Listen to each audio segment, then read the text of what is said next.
साल बीरू बहुत मेहनती और गांव का सबसे समझदार इंसान था। लोग उसका बहुत आदर करते थे। हर साल बीरू की फसल सोना उगलती थी।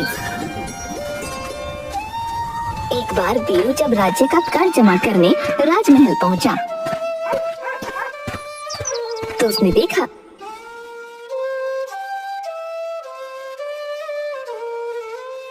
महाराज, राजकोष खाली हो रहा है। हमें प्रजा पर और कर लगाने होंगे, वरना हम दिवालिया हो जाएंगे महाराज। परंतु कैसे? प्रजा पर और बोझ नहीं डाला जा सकता। आखिर हमारी फसलों से पैसा क्यों नहीं आता? महाराज, ज्यादातर खेत बंजर हो गए हैं, वहाँ हल नहीं चलाया जा सकता। इसका असर फसलों पर भी पड़ता है महाराज। बीरू को पता था कि महाराज के लोग शाही खेतों में मेहनत से काम नहीं करते, लेकिन महाराज की समस्या सुनकर वो काफी परेशान हो जाता है और उसे एक उपाय सूझता है। वो कहता है, महाराज, मैं आपकी समस्या का समाधान कर सकता हूँ। तुम एक साधारण किसान हो। माना कि तुम्हारे खेतों में अच्छी फसलें होती हैं और तुम्हें हर चीज की काफी अच्छी समझ है, पर ये शाही मामला है। महाराज, आप मेरे ऊपर एक बार विश्वास करके देखें। मेरे पास एक सुनहरी मुर्गी है जो हर रोज एक सोने का अंडा देती है। क्या तुम सच कह रहे हो? क्या सच में तुम्हारे पास कोई जादुई सुनहरी मुर्गी है? याद रखो, ये कोई मजाक हुआ तो तुम्हारा सर धड़ से कट सकता है। अरे महाराज, मेरी ऐसी हैसियत कहाँ जो मैं आपके साथ मजाक कर सकूं। ये मुर्गी मैं आपको दे सकता हूँ, लेकिन एक ही मुश्किल है। अगर ये मुर्गी आपके पास आ जाए तो राज्य में सोने की कमी खत्म हो जाएगी। कैसे मुश्किल है? महाराज के लिए भी क्या कोई समस्या इतनी बड़ी हो सकती है जिसे वो खत्म ना कर सके? तुम निडर होकर बताओ। इस मुर्गी को केवल खेत में ही रखा जा सकता है।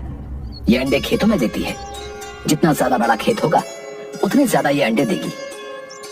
जितनी ज्यादा मिट्टी मुलायम होगी उतने ज्यादा अंडे सुरक्षित रहेंगे। ये भी कोई मुश्किल बात है? मंत्री जी, अब सैनिकों को आदेश दीजिए कि कल से ही शाही खेतों में अच्छी तरह से हल चलाकर वहाँ की मिट्टी को मुलायम कर दिया जाए। वीरू, खेतों की मिट्टी मुलायम हो जाने के बाद तुम अपनी मुर्गी को शाही खेतों में छोड़ देना। उसके सोने के अंडे लेने हम स्वयं जाएंगे। राजा के सिपाही पूरे राज्य के खेतों की मिट्टी को नरम बनाने के लिए उसमें हल चलाने लगते हैं। मिट्टी को खूब नरम बना दिया जाता है। खेतों की जुताई देखकर वीरू चुपचाप जाकर वहाँ अनाज के बीज बुआता है। खेतों की खुदाई हुए 5 दिन हो चुके हैं। अब तक तो मुर्गी ने कहीं सोने के अंडे दिए होंगे। मैं जरा अंडे लेकर आता हूँ। महाराज खेत में पहुंचकर देखते हैं कि मुर्गी ने अंडे तो दिए हैं, लेकिन मुर्गी के अंडे साधारण मुर्गी की तरह थे। उसे वीरू के ऊपर बहुत गुस्सा आता है। वीरू कहाँ है? उसने हमें धोखा दिया। वीरू को लाया जाता है। महाराज, मिट्टी पर केवल हल चलाया गया है। अभी मिट्टी को पानी की जरूरत है, तब जाकर मिट्टी पूरी तरह से नरम होगी और मेरी मुर्गी अंडे देगी। आप खेतों में पानी डलवाने का इंतजाम करवा दीजिए। महाराज के सैनिक खेतों में सिंचाई भी कर देते हैं। कुछ दिनों बाद वीरू के लगाए बीजों से बढ़िया पौधे निकलने लगते हैं। 1 महीने बाद महाराज जब वापस खेत में जाते हैं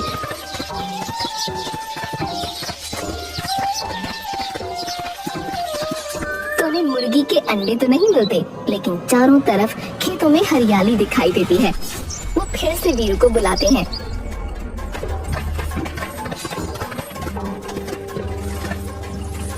वीरू, तुम्हें जरा भी अपनी जान का डर नहीं। तुमने हमें धोखा दिया है। तुम्हारी मुर्गी सोने के अंडे नहीं देती।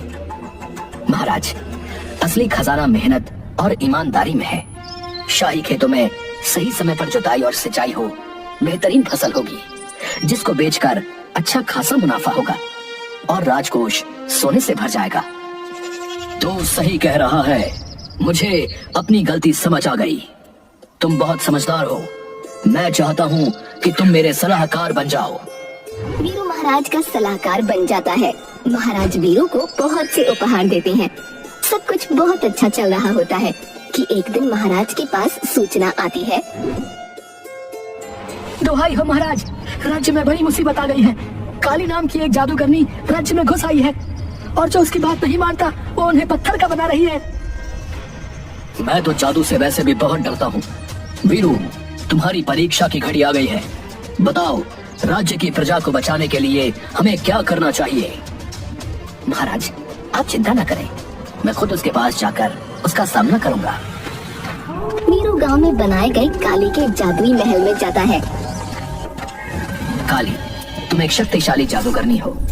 मैं जानना चाहता हूँ कि तुम हमारे गांव में क्यों आई हो और क्या चाहती हो। तेरी हिम्मत कैसे हुई मुझसे ऐसा प्रश्न पूछने की? ये सारा ब्रह्मांड मेरा है, मैं कहीं भी जा सकती हूँ। मेरी शक्ति को कम मत समझ। तू गांव वालों को डराकर पत्थर बनाती है, उन्हीं से तेरा अंत होगा। तू इन सीधे गांव वालों पर राज्य नहीं कर सकती। वीरू गांव वालों को एकजुट करता है और सब मिलकर काली के महल पर पत्थरों से हमला कर देते हैं। काली इस अचानक हमले से घबरा जाती है और गायब हो जाती है। महाराज बहुत खुश होते हैं और वीरू को मंत्री बना देते हैं। ये देखकर राजा का मंत्री वीरू से ईर्ष्या के कारण उसे बदनाम करने की योजना बनाता है। ये वीरू तो महाराज का बड़ा ही चहेता बनता जा रहा है। अगर इसे जल्दी ही नहीं रोका गया तो महाराज इसे एक दिन प्रधानमंत्री बना देंगे और हम सबको इसके नीचे काम करना पड़ेगा। इसे महाराज की नजरों से नीचे गिराने के लिए मुझे जादूगरनी काली से मिलना होगा।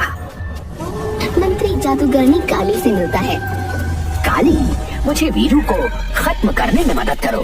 बदले में मैं तुम्हें राज्य का आधा हिस्सा दूंगा। वीरू को हराना आसान काम नहीं है, वो बहुत चतुर है। आपने देखा नहीं, उसने मेरे जैसी शक्तिशाली जादूगरनी को भी 1 मिनट में हरा दिया। लेकिन उसने मुझसे दुश्मनी कर ली है, मुझे उसको इसका मजा चखाना ही होगा।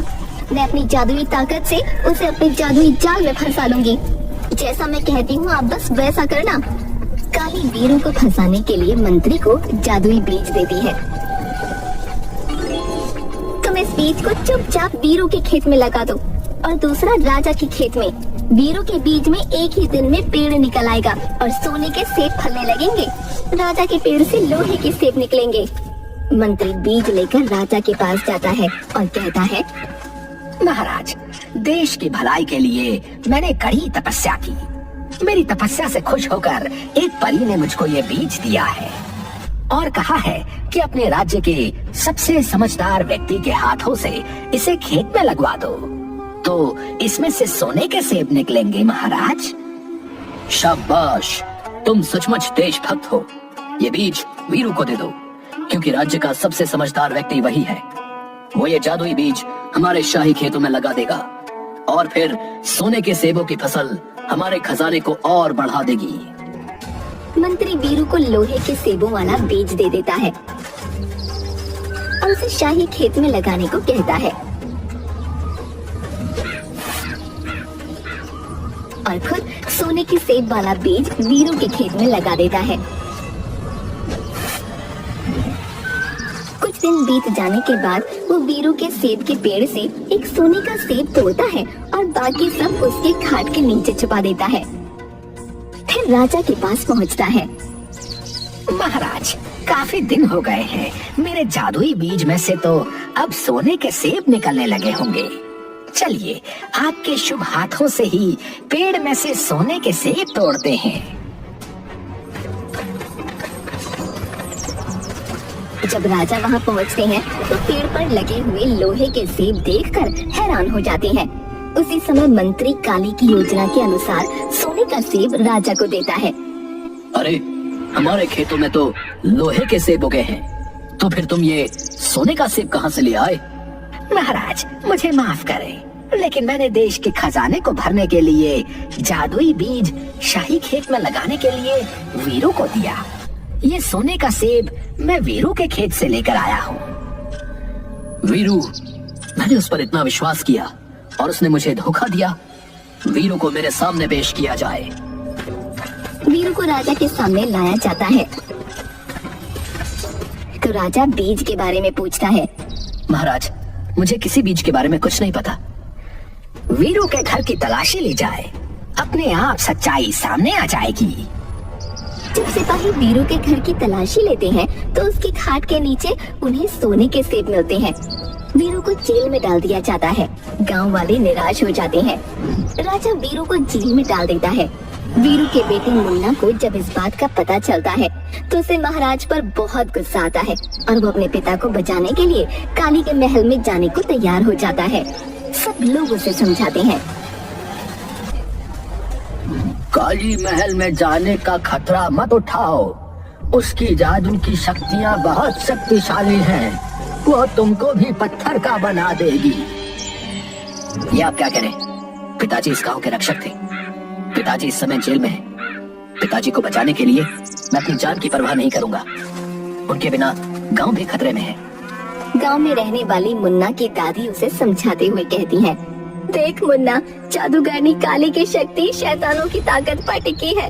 उसे हराने के लिए तुझे महामाया की सच्ची शक्ति की जरूरत है। हाँ, मैं तुझे महामाया का सबसे शक्तिशाली मंत्र सिखा सकती हूँ, तेरा कोई बाल भी बांका नहीं कर पाएगा। दादी उसे माँ महामाया का शक्तिशाली मंत्र सिखाती है। मुन्ना काली के महल की ओर जाता है।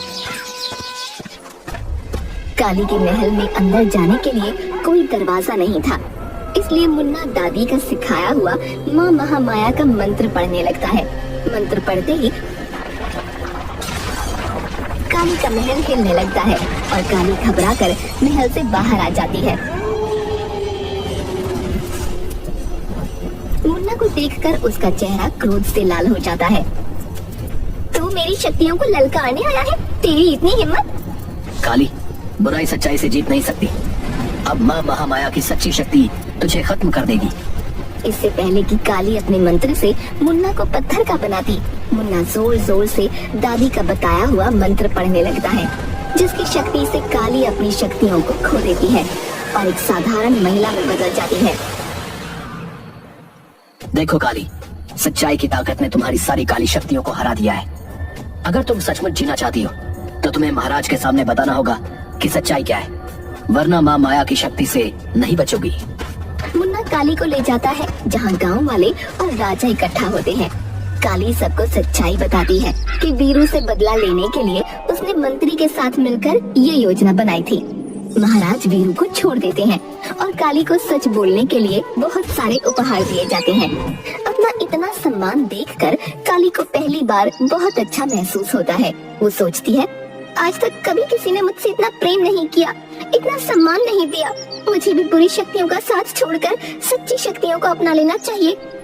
काली गांव वालों से इजाजत मांगती है कि उसे उसी गांव में रहने दिया जाए। गांव वाले वीरू से सलाह लेते हैं। जब कोई अपनी गलती को पहचान कर पश्चाताप करे तो उसे माफ कर देना चाहिए। मेरी तो यही सलाह है कि काली को गांव में रहने दिया जाए। वीरू के कहने पर गांव वाले काली को गांव में रहने की अनुमति देते हैं। कुछ समय बाद गांव में अकाल पड़ता है।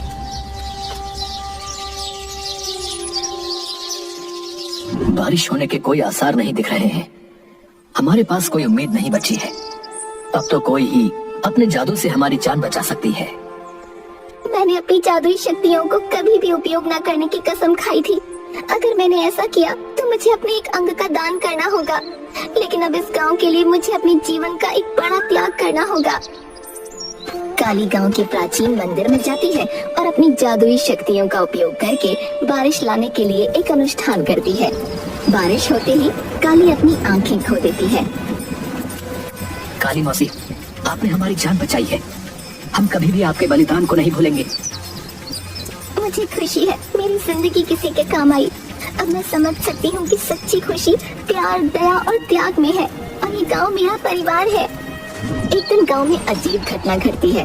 काली जब गांव वालों को जादुई शक्तियों का प्रशिक्षण दे रही थी, मुन्ना दौड़ते हुए आता है और कहता है, काली मौसी, जंगल से एक अजीब प्राणी आ रहा है।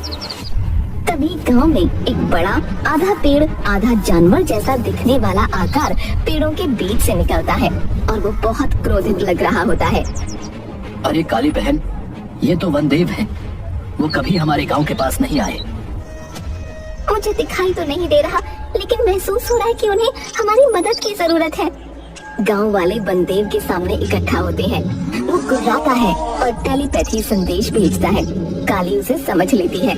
काली वीरू से कहती है, वीरू भाई, वनदेव कह रहे हैं कि क्योंकि मैंने सच्चाई का साथ देना शुरू कर दिया है, बुरी शक्तियाँ मुझे खत्म कर देना चाहती हैं। मेरे ऊपर जादुई शक्तियों का काला बादल मंडरा रहा है। काली बहन, तुमने हमेशा हमारे गांव की रक्षा की है। हम तुम्हें कुछ भी नहीं होने देंगे।